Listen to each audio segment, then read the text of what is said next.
Welcome back, everybody, to the Na'aleh course of Honorable Mention, how we try and strive to be better people, better character, better morals, and most importantly, what we're discussing in this section is to try and be a Kiddush Hashem, a sanctification of God's name, and at all expenses to avoid desecrating and profaning the holy name of God. This class is Lili Nishmas Rachel Leah Bas Reb Chaim Tzvi. We continue what we said last time. Now, there is a distinction regarding desecrating God's name and also regarding, primarily desecrating God's name, regarding who the person is. It's somewhat subjective. If the person is an Adam Chashav, a distinguished individual, the consequences are far greater. If a person of less distinction does something which is inappropriate, the consequences are not as great as someone who is always looked upon as a person who should have known better, and his behavior should have been in consonance with the religious strictures. Therefore, failure will reflect on a person's reputation, will also connect how it reflects on the reputation of God himself.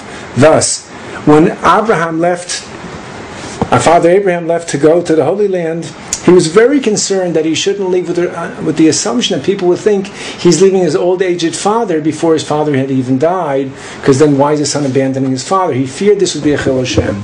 Avram was a Adam Chashav. His father was certainly not a distinguished individual, but his word for a person in his station in life, who is going to be the progenitor of the Jewish people, it shouldn't be perceived as a Chil Hashem, a desecration of God's name, that he would abandon his elderly father.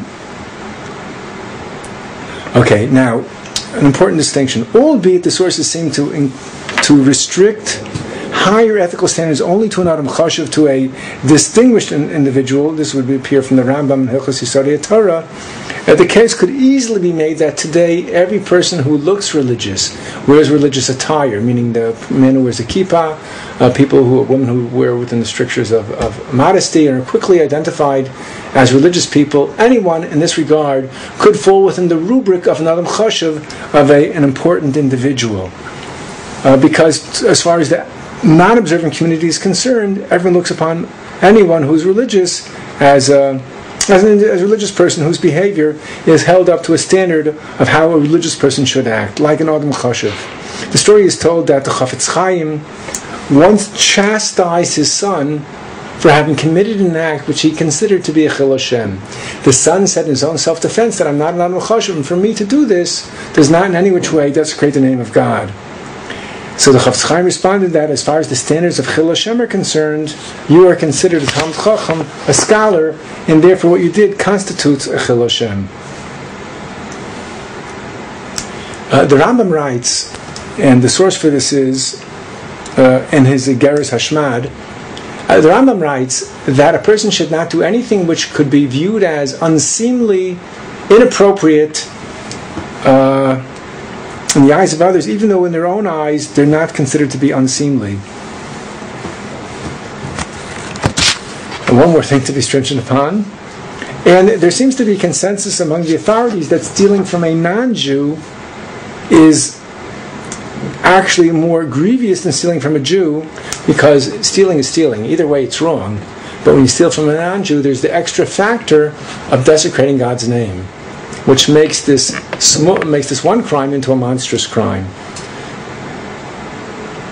And the Maharsha, and I met a person, of David Hirschmeyer, conducted a whole yeshiva like this, the Stanford Yeshiva, prohibited accepting funds that were obtained through Chil Hashem for communal or charitable purposes. And we've heard of such people. The Panovich Rav was such an individual. If one is aware that a person who is donating to yeshiva and its ill-gotten gains, it was obtained through Chil Hashem, that would not accept this money to finance a Torah institution with ill-gotten gains.